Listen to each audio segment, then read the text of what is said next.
citizens of Copeland will have the opportunity to vote in the 2015 elections.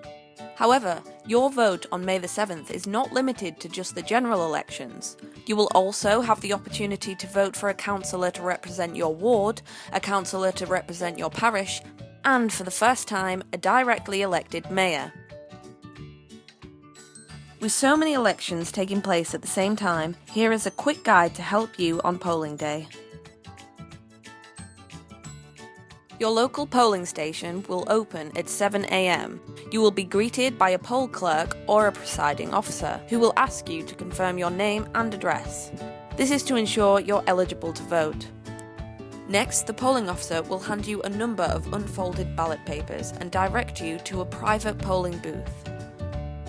Once you're in your private booth, you can now start marking your ballot papers. The UK Parliamentary General Elections ballot paper will be white.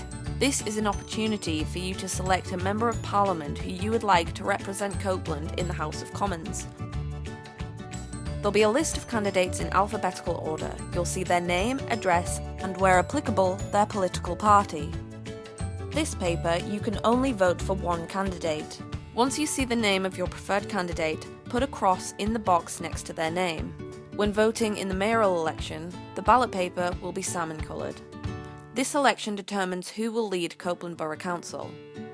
Again, this ballot paper lists names of candidates in alphabetical order, with the addresses of candidates and their political party where applicable. Beside their names are two columns, one for your first choice of candidate and one for your second choice. This is called a supplementary method of voting. All first preference votes are counted, and if one candidate gets more than 50%, that person wins. If not, the top two candidates go forward to the next stage.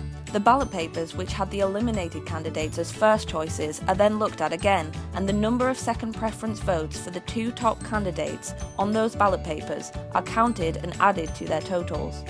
On this paper, you vote for two candidates, your first preference in column 1 and your second preference in column 2.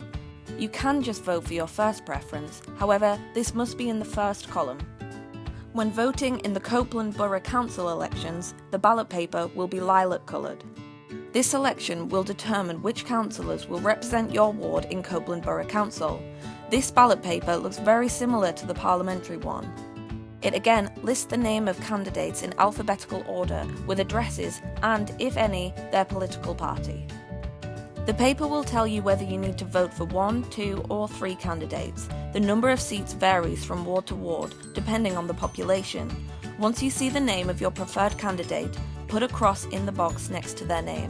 When voting in parish council elections, the ballot paper will be green.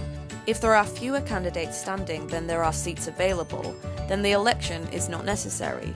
If you are not handed a green paper, this will be because there is no parish council election in your parish. However, if you are given a green paper, you could be asked to vote for up to 15 people depending on how many seats there are in your local parish council. Once you see the name of your preferred candidate, put a cross in the box next to their name. Once you've finished voting, you should fold the ballot paper and show the ballot number and a unique identifying mark on the back of the paper to the presiding officer. Lastly, you should put all 4 papers folded into the same ballot box, and the voting process is complete.